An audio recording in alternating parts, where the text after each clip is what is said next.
So hello guys, welcome back to my channel Code Shiva, where I'll be posting my DSA content each and every day, and today is day 19th of doing so. So the problem that we will be looking forward to today is next permutation, which is LeetCode problem number 31. Okay, so let's see the problem. A permutation of an array of integers is an arrangement of its members into sequence or linear order. For example, for array 1 to 3, the following permutations are okay. Data permutation. More formally, for all the permutations of the array are sorted in one container according to the lexicographical order. Then the next permutation of the array is the permutation that follows it in the sorted container. If such arrangement is not possible, the array must be rearranged as the lowest possible order in ascending order. Okay, so that's it. So what the problem is telling us, let's go in detail. So what problem tells us is that suppose we are given with a particular array like 1 2 3. Okay, so how many different permutations can be arranged from this particular array? It will be like there are three numbers and repetition is not allowed. There are three such numbers, so 3 into 2 into 1, right, which is 3 factorial, which comes to as 6. So there are six particular permutations for this particular number, and if I had to draw every other permutation for this array, then I would say the second permutation which should come after 1 2 3 is basically just greater element, like let's say 1 3 2. Okay, so this is the very first permutation, this is the second permutation. Let's go ahead. The third permutation should be 2 1 3, then it should be 2 3 1, then permutation should be 1 not 3 1 2, and at last it should be 3 2 1. Okay, so this is the very last permutation that we will get, and this is the very first permutation that we are starting from. Now there are few things that I want you to observe over here. What we are actually doing is we want to find the next permutation, so next element which is greater than this particular number that we are working with. Okay, so out of all these permutations, which permutation is just greater than 1 2 3? It is 132, right? It is 132. And then after 132, which permutation is just greater than 132? 132. Which is it? It will be 213. Okay, and after that we will be arranging it like 1 2 3 4 5 and 6. Now there are few things to observe from this. There are few things to observe from this. The first observation that we have to take out of it is that the very first element in this group of all the permutations of a particular array, what we can see is that, and the very first element,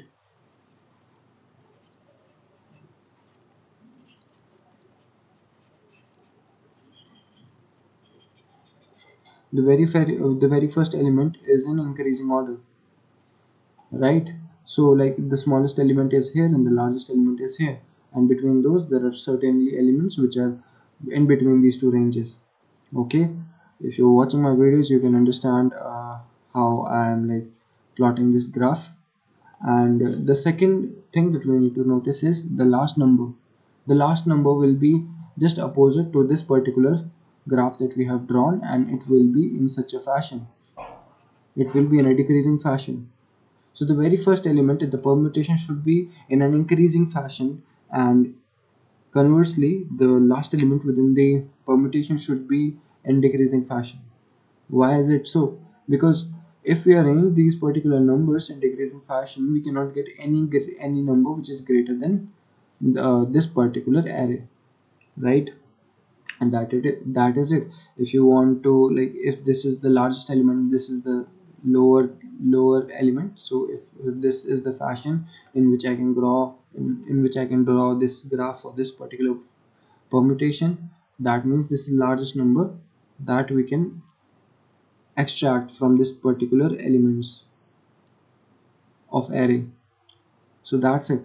Now in this problem what we are given is that if we will be provided with an input of this particular array, and we will be given any number out of, like, if there are 6 permutations total, we could be given with any of the other permutations. Maybe at first we are provided with 3 to 1 itself, and for that we have a particular case, like if we have the largest number at our input, then what we will be doing is that we will be going to the very first input.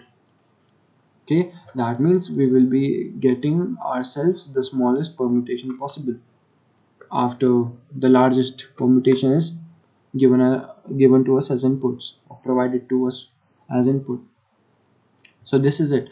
Now we have deduced certain key points, like the very first element will be in increasing order and the very last element will be in the decreasing order. And if how are we able to judge if a particular element is the next element? We can just simply take a very small part of the array, and we can see, like, if there is at last 23 is there, the first element which is greater than 23, it is 32 itself. Okay, so we are taking a sub array and we are just swapping out these elements, and before that, whatever number is there, we don't care about it, because we are doing it because we are swapping two larger numbers after the this first number at 0th index. And the only case when we are swapping the very first index, or the very first index, is when we have arranged this particular setup in a decreasing order, like 32 is in a decreasing order. Okay, so that is why we will be swapping it with the very first element in the array. So that's all, guys. Now the like this algorithm, like, to solve this particular solution, to solve this particular problem, what we need to have is a good test case through which I can tell you very in a detailed manner what steps are to be taken, okay, in order to reach to the solution. So the key thing in this problem is that we need to observe how a particular array changes when we are going through all of the permutations from the like from the very smallest permutation to the largest permutation. And that's it. Now let's think about how we will be solving this particular problem. Now just imagine if you are provided with an array like this, what we can definitely understand, like, there are few things which you understood earlier, right? The very first thing was that a particular element, the very first element of the permutation, will always be in the decreasing order, right? And the very last element in the permutation will be, no, I'm so sorry, I have said these things in a different order. So the very first element in the permutation will be in increasing order, in increasing fashion, and the very second element, or the very last element within very last element throughout the permutations, will be in decreasing order. Okay, these are the two key points that we need to keep in mind. Now what we need to do is we will be dividing this into, like, certain sub problems, and we will be solving those sub problems after that. Okay, so if we are to make the next permutation out of this array, how we can make it, right? So 1 2 3 6 5 4. If we were to find out the next permutation, I would say what we will be doing is, first of all, we will be checking out from backside. Yes, we will be checking out from backside, like 4 5 6. This is in which fashion? This is in your particularly decreasing fashion, like 6. If 6 is particularly here, 5 is here, and 4 is here. Okay, so this is a decreasing fashion, and now suddenly there is a drop, and the drop goes at the drop takes us at 3. Okay, so now we are here at 3, and then it is like 2 and 1. Okay, so this is what the particular fashion is like. Let's say our 0 is over here, so this is the particular visualization of this array. Now what I need you to do is, I need you to check, like, if we want to, the visualization is a really important part in this problem. So what I want you to do is, we need to find this particular breaking point, because what this graph is telling me is that till 654, this is the largest possible, like 654, 654. If we take just these three numbers, 654 is the largest permutation. This is the largest permutation that we can get. Okay, if this is the largest permutation, as we have already seen in that previous example, where it was 2 3 1 2 3. Now this is not the largest permutation.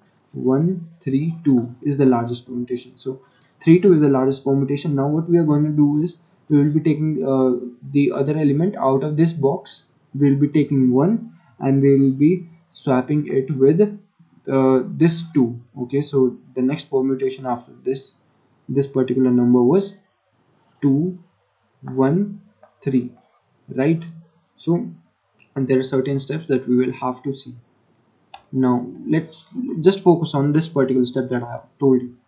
We need to find a particular point from, like, we have find the largest permutation, like the largest subarray of like, what do we call it, we have already found out elements which are the largest permutation for a particular subarray. Like, this is a subarray, and we have found out the largest permutation for this subarray. Now what we are looking at is this particular element. Now we want this particular element somewhere. Okay, so okay, we will have to find the next because 1 3 2. What we will be doing is, we will be converting it to 1, like 2 1 3. Okay, yes. So as you can see within this example, what we did was, we swapped, to make it easy for you guys, I would like to break this particular steps into two steps. Like, whatever I was doing, I will break it into two steps. First of all, 1 3 2 will be broken down to, like, will be upgraded to as 2 3 1. And when we will, like, reverse this particular part, as see, you can see that 3 1 is still in a decreasing fashion. What I want to do is, I want to find the smallest element for this 2. Like, I want a smaller number over here. So what I'll be doing is 1 3, and this what we will be doing. So I am pretty sure you guys are a little confused, because I am thinking a lot over here.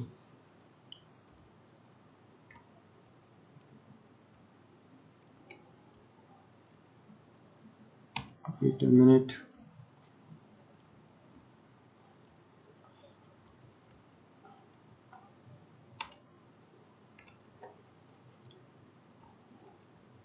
Okay, so this was the particular graph, and the very first step that I told you is to find the longest permutation of the subarray.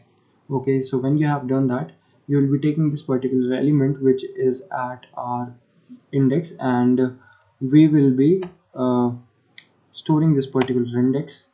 Let's say this is I over here, and what we will be doing after that is, we will be swapping it with the smallest number within this element. Okay, so we will be getting 1 2 4 6 5 3. That's fine. Now uh, what we will be doing after this is, we have got now this particular element. You just need to tell me, is this the largest? Yes, this is the largest element in the subarray. 6, 5, 3. Again, if we take these three numbers individually, 6, 5 and 3, if you look at the graph, it will be in decreasing order, and that is why I can say this is the largest. But now what I'm actually doing is, because I want the next permutation, I'm taking the smallest number, and I'm taking the smallest number which is still greater than this particular number, okay, which is provided over here. Or or even if it is not, we will just be taking our breaking point and we will be swapping it with the last number of this largest permutation of the subarray. Now when we did that, what we are actually doing is we are creating another subarray which is having like the greatest permutation. Now this is the greatest permutation, okay, 653 is the greatest permutation. We want to change it and we want to create any permutation which is lower, or like if this is the largest, we want to find its next permutation, which will obviously 3, 5, 6. This is the very first permutation that I can get with these particular three numbers. Okay, so we will be doing it 1, 2, 4, 3, 5, 6. And if you notice, at this point we have got our next permutation. Okay, so what we actually did is, I'm summarizing right now. First of all, we will be taking the largest permutation of a subarray. Okay, when we did that, we will be taking its smallest number, which is 4 over here, and we will be like looking outside of the box as we have done in any other example. Let's say 1, 2, 3, we did for that 1, 3, 2. Okay, now this is the box. We are taking the first number outside of the box and the last number inside the box. We will be swapping these two numbers, 2, 3 and 1. After that, what we are doing is that we are, now this is the largest permutation that we have got. After that, I want like the smallest permutation for this box, which will be 1 comma 3. Okay, so 2, 1, 3. Similarly, this is what we have done in this big array, and after doing this, we are obtaining the largest, like the next permutation. Okay, so that's it. Now at last, there are a few things that I would like to discuss. Is one of them being is that there are different approaches to this problem. The very first approach that talking about that I'm talking about after the whole video is finished, by the way, the very first approach is simply using a function. In case of C++, we have a particular function, next permutation, like next next permutation, and we can use this particular function to find out the next permutation. I would urge you to use ChatGPT or any other AI tool to like learn about it, and in your language, if you're using Java or Python, there might be some other function which will resemble next permutation function in your like of C++ in your language, in your preferred language. And the approach that I obviously used was of two pointers. Okay, and now I will be discussing about time complexity. So the time complexity of the function that I did. Okay, so let's move and see. What we are actually doing is we are iterating throughout the array in the worst case. Okay, if yes, if we have a number, if we take the largest, if we take the largest permutation of this number, it should be 6, 5, 4, 3, 2, 1. So in that case, if you're looking for the breaking point, or we're looking from where the graph is like this particular number, if you're looking for this particular number, we will go throughout the array, and that is why in the worst case we will be going throughout the array, which makes our time complexity, which makes a time complexity to be big O of n. In space complexity, of this particular solution. We are just using two variables. Okay, we are using two variables, and other than that, I don't really think that we are using any other vector. We are not using any vector, we are just manipulating this particular array. So that is why this is the time and space complexity of this function. Okay, so if anybody is watching my video till now, which I don't know, I am pretty sure nobody is watching my video. So these days I'm like pretty, what do you call it, I'm not thinking much while making videos. I'm just like, okay, my videos going. Earlier when I was making my videos at initially when I was making my videos, I was thinking a lot about what if people watch and people would make fun of how I speak, or people would make fun of how I am explaining a certain problem. Like, and in this problem I am saying, the whole reason for making these videos is for my revision, and so that I can like revise many problems as possible, and having a consistency record. Also, I want to have proof of work. These are few things that I want, and that is why these problems are revision for me.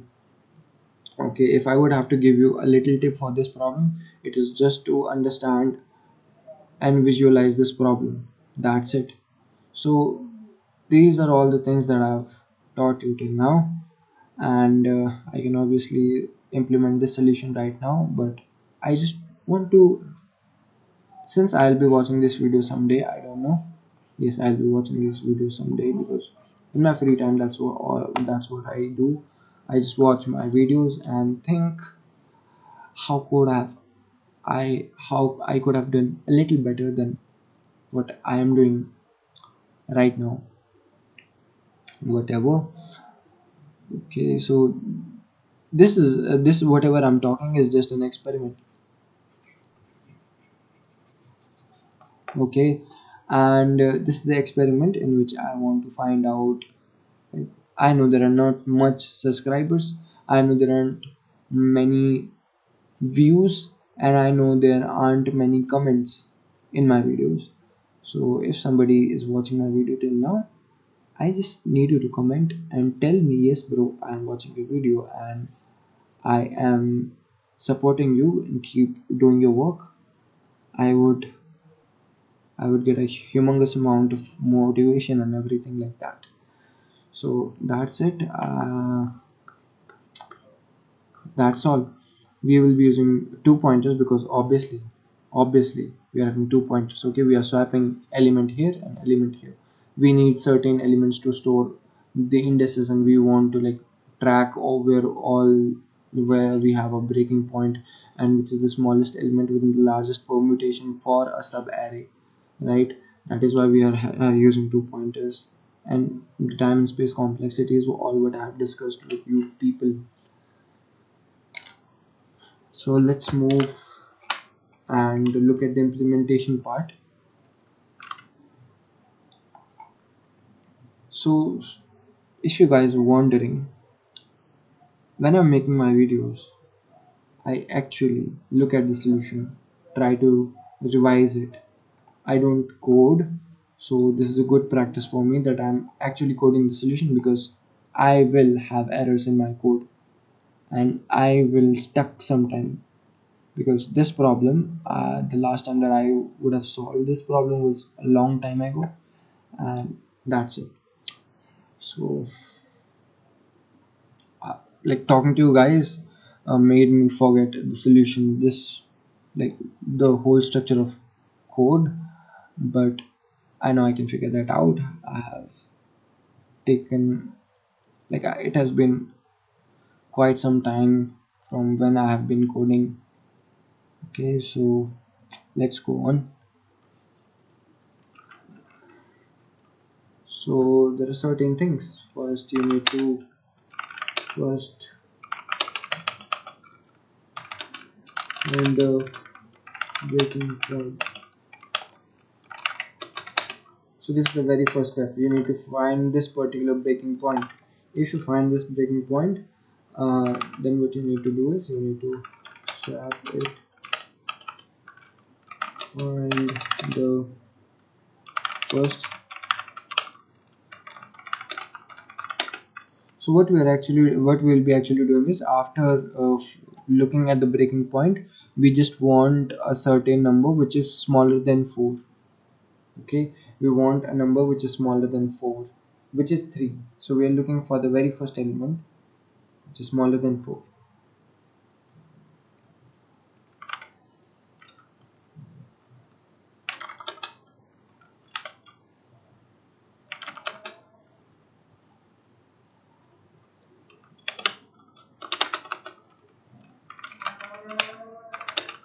After doing that, if we swap our two numbers,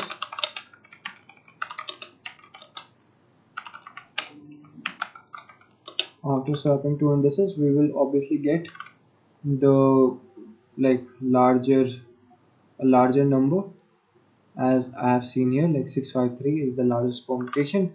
So what we need to do after that is we have to just reverse this particular to 3, 5 and 6, because it will create the next permutation.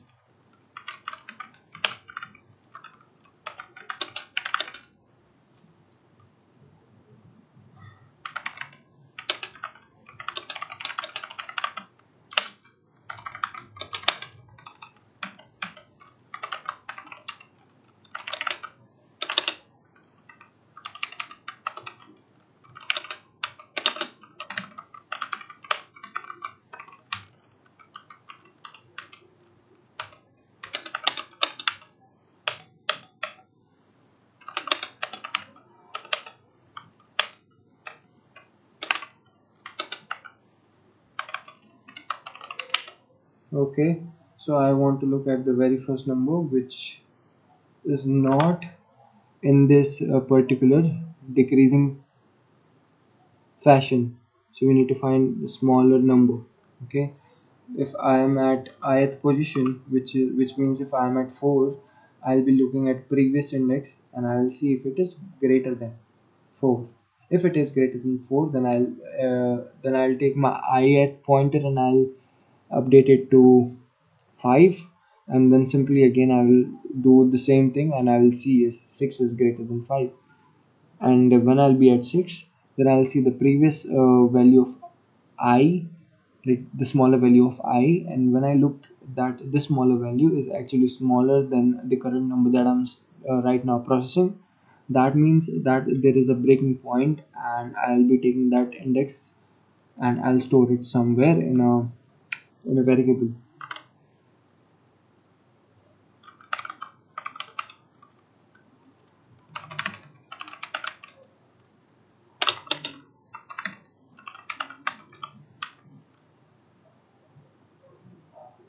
Or what I can definitely do is nums of I, if it is greater than nums of I minus 1, then we need to store this particular index.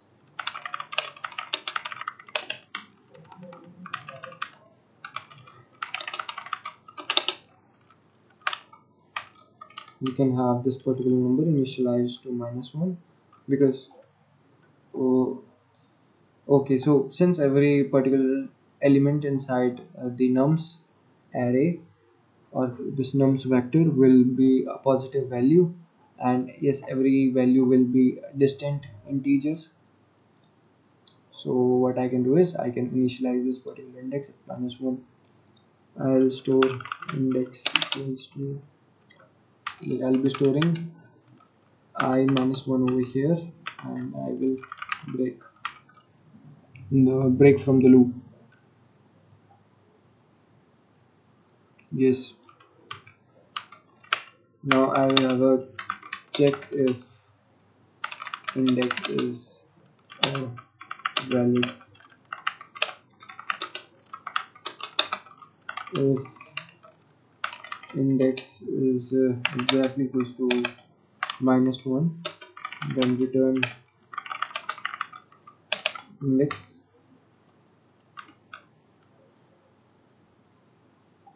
If index is exactly equals to -1, that means our element. Okay, so if a particular index is coming 0, that means we are having a vector such that it is. Okay, so let me take a fresh window, right? Let's take a fresh window, Shivam, because there is a lot of hodgepodge over there. So yes, I'm doing that. I'm currently doing that, my friend. So if I'm having a particular array and if index is coming -1, that means from the last index to the first index, every number, every ith number, if it is checked from this smaller number, the smaller number is the smaller index is greater than the current index. Smaller index is greater than the current index, and that means this particular array is at a decreasing fashion. Now what we do if we have a number, if we have an array which is at decreasing fashion, what we do, we just return 1 2 3. That means what I can do is I can reverse the array and I can return it.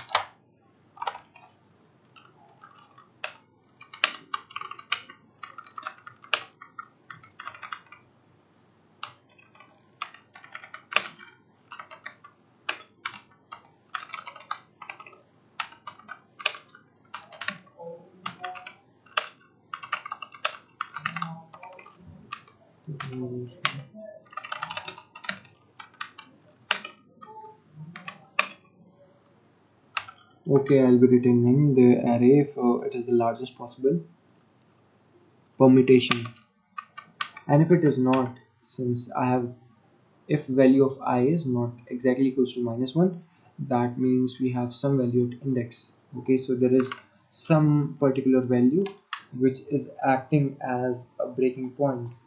Okay, so there should be some particular value which will act as this breaking point, and I need the very the very left index from this breaking point. Okay, so I've taken this particular index, and now what I want is find I'll have a for loop.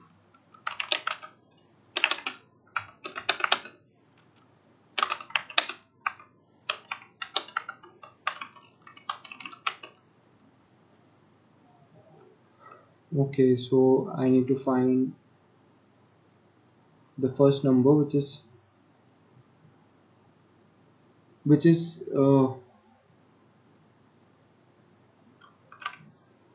okay. Now this is somewhere I'm wrong, I guess, because yes, since I'm revising this video,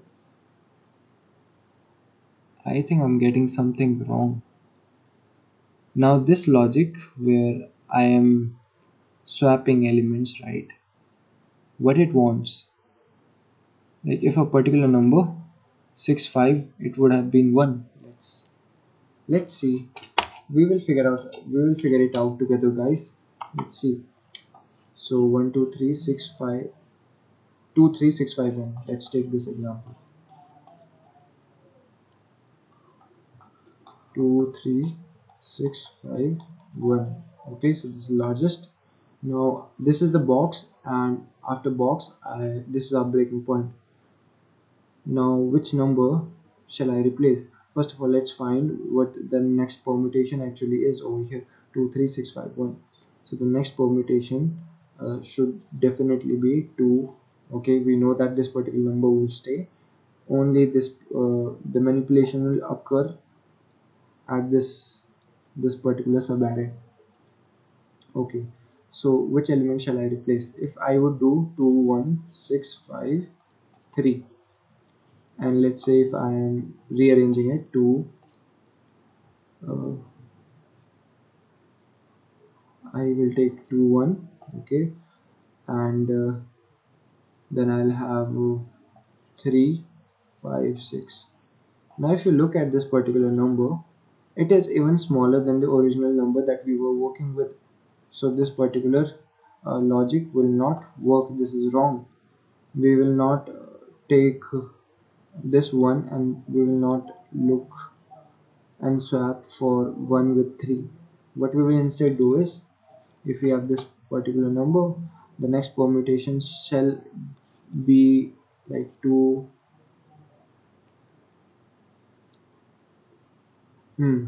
Now which number shall I be swapping the breaking point index with?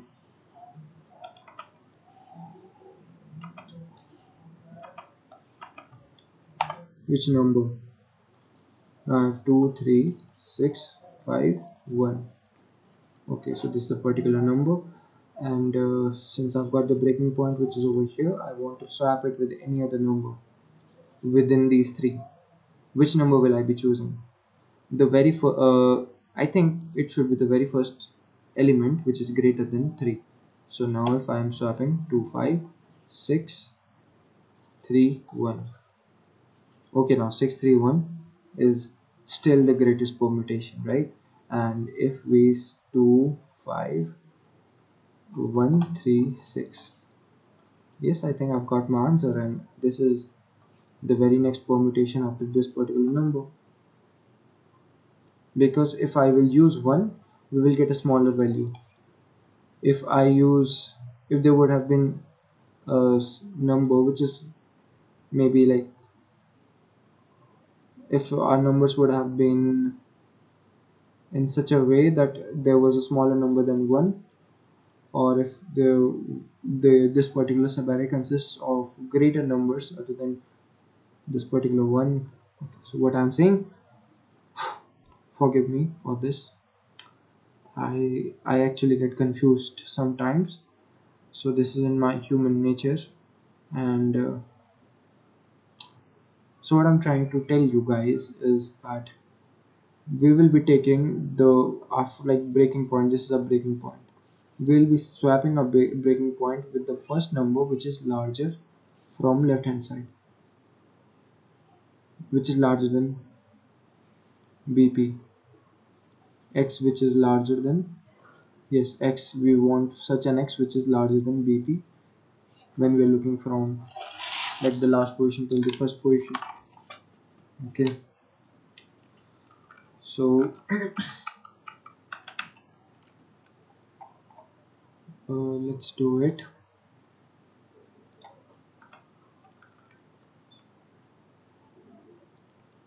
If nums of I, if nums of particular I is greater than nums of index, that's the case, swap nums of I with nums of index. Yep, that's it. And at the very last, what we will be doing is, when we have looked, when we actually got this particular number, okay, then we will just reverse it from index after breaking point. So reverse uh, nums dot begin plus index plus 1, I guess. Yes, nums dot end. Let's see if our solution works. Even if it doesn't work, we will obviously learn something out here. Okay, we will obviously learn something out here. Now this is a void function and we are returning a value.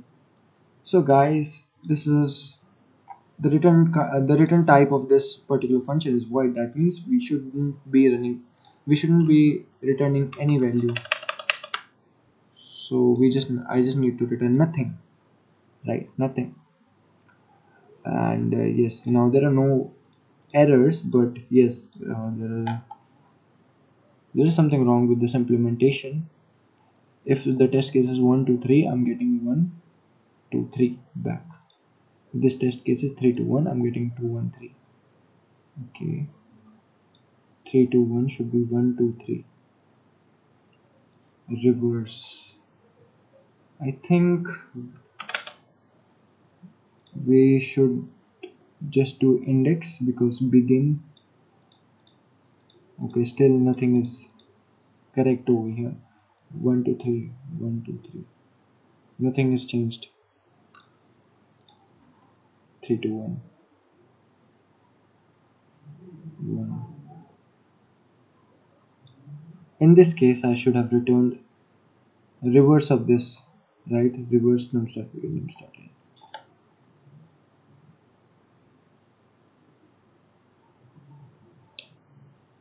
I think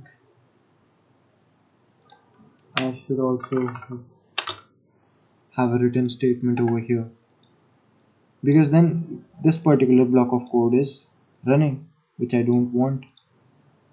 Okay, 2 1 2 1 3.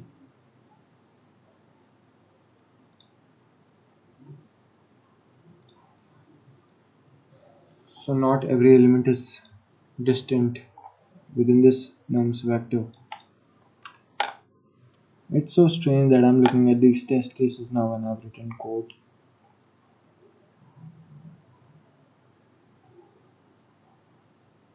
Okay,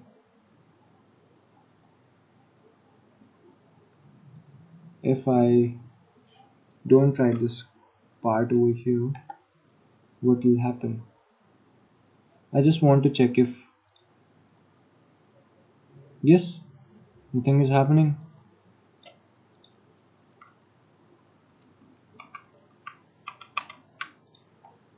Hmm. On the first number,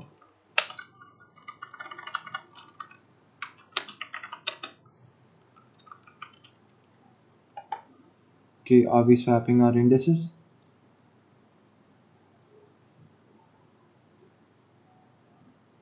Hmm. Okay.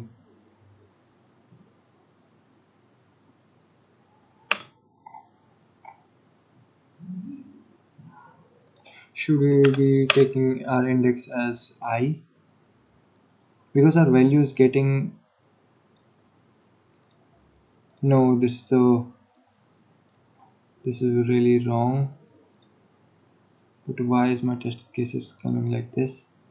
3 to 1. Let's have a dry run over here.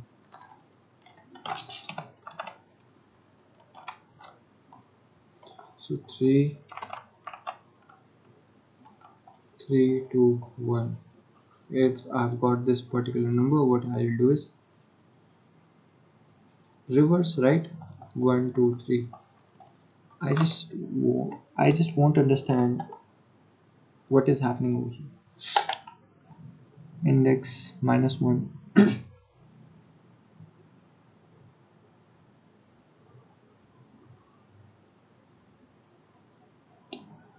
I see. I see. I shouldn't start my loop with n, it should be n minus 1, because indexing is 0 based. Now, whatever we are doing, it is creating a bigger problem.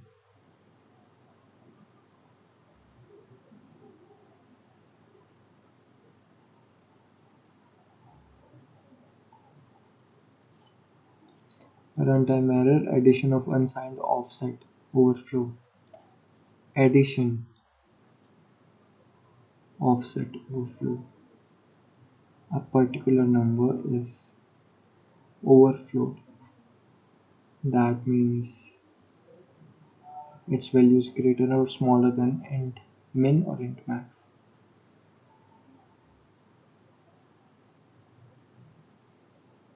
Hmm.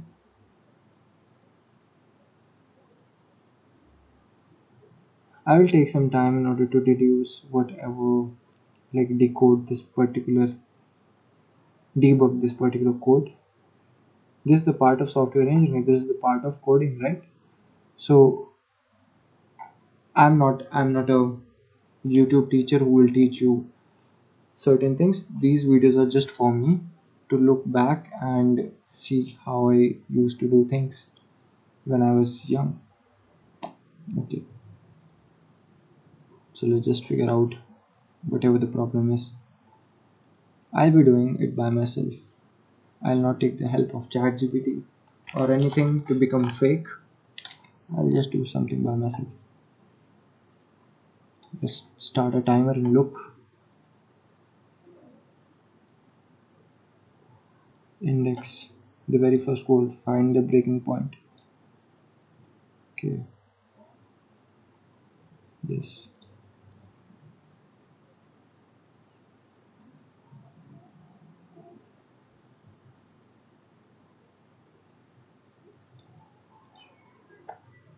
Should be nums of I is greater than nums of I minus 1. Right? I'm having a graph.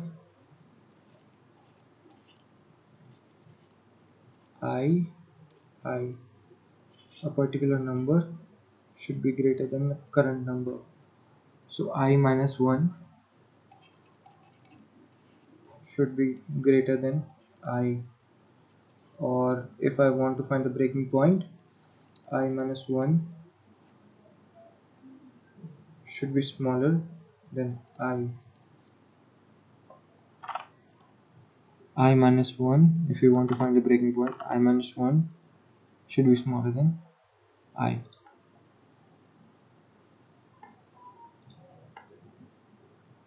Still we are having a runtime error. Let's figure out the runtime error. Is it telling me where the line is? No. No, it is not. Hmm.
I minus 1 will be the breaking point.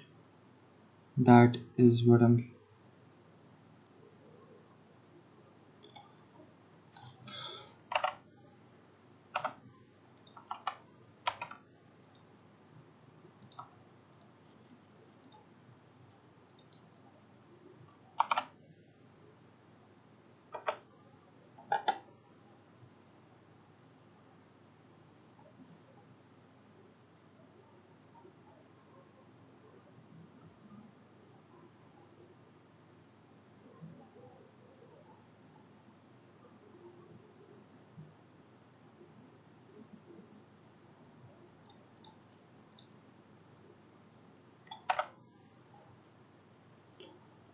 Okay, so the problem was very simple. Yes, I obviously checked my code somewhere because I wasn't able to find the problem. The problem was this. Problem was like if we're checking at I and we're checking at a particular element which is smaller than I. What if our I equals to 0, right? What if that's the case? Then I'll be going over here, which is a garbage value.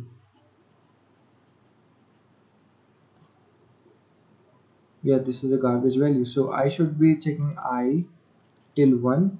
So when I is value at 1, it will only check till 0.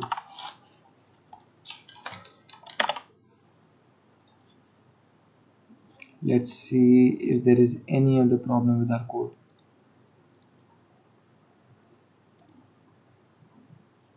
So now I know that our code till here is fine. It is fine. Now I need to figure out why this part is wrong. Like any part, if any part is wrong, then it should be this 1 2 3. So 1 2 3. If I have this value over here and I'm getting output as 1 2 3, that means I'm doing nothing.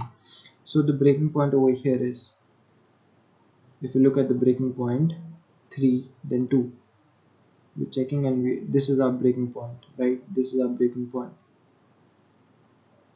I equals to index is 1.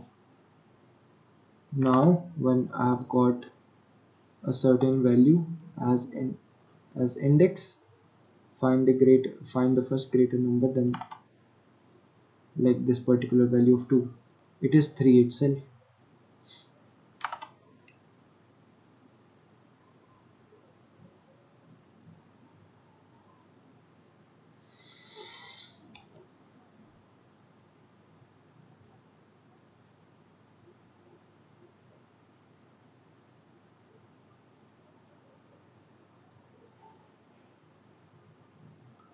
Okay, 3 is greater than 2.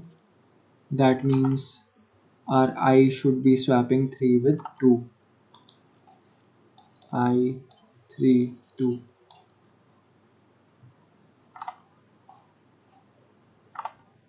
Now when we have swapped 3 2, what I am doing is I am reversing from this point. Yes, so whatever I was doing earlier was fine. I'll be reversing. I guess the problem is with the reversal, right? 1 5 is taken as 5 1. That means what I was earlier doing was fine. Plus 1. I guess now our solution should be fine. Yes, now our solution is fine, and now you guys have seen how to debug your code. Okay, let's submit this code and see if it works for larger test cases too. Okay, 132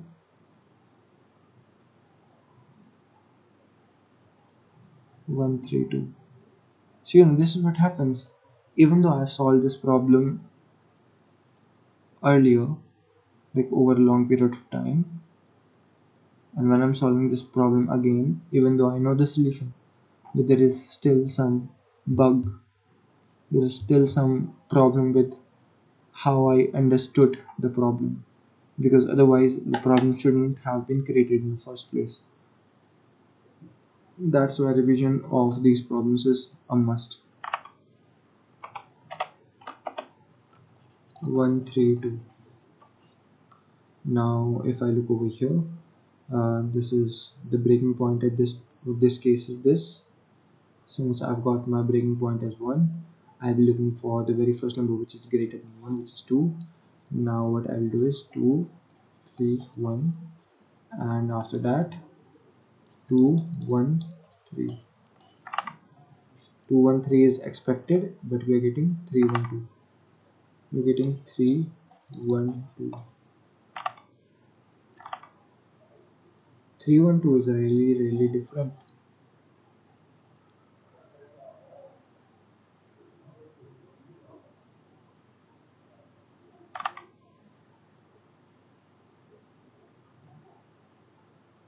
It should be checking at the very last element, right? N minus 1.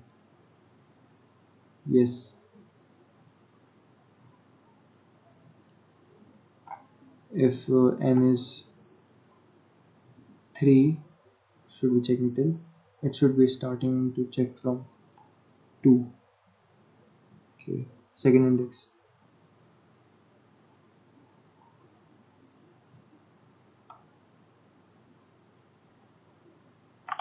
It should swap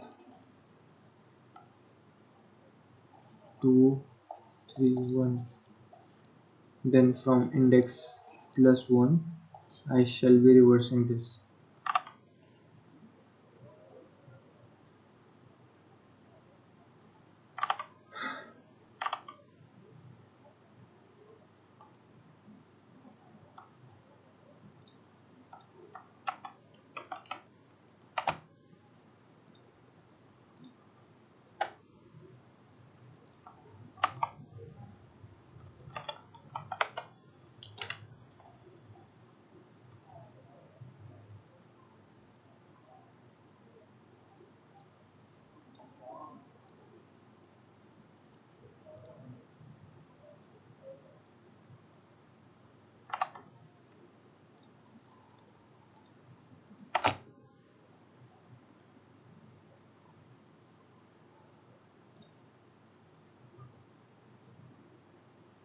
So what is happening over here?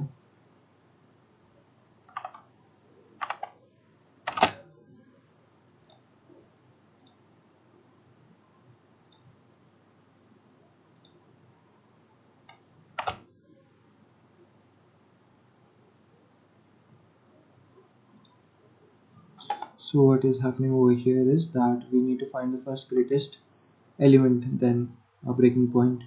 We are looking at the very first, in this example, we are looking at the very first greatest element, but then the code is still running. And if there is a certain number which is greater than, because this is what happening, 3 is swapping with 1, and then we are reversing this, which I don't want, so we will just break.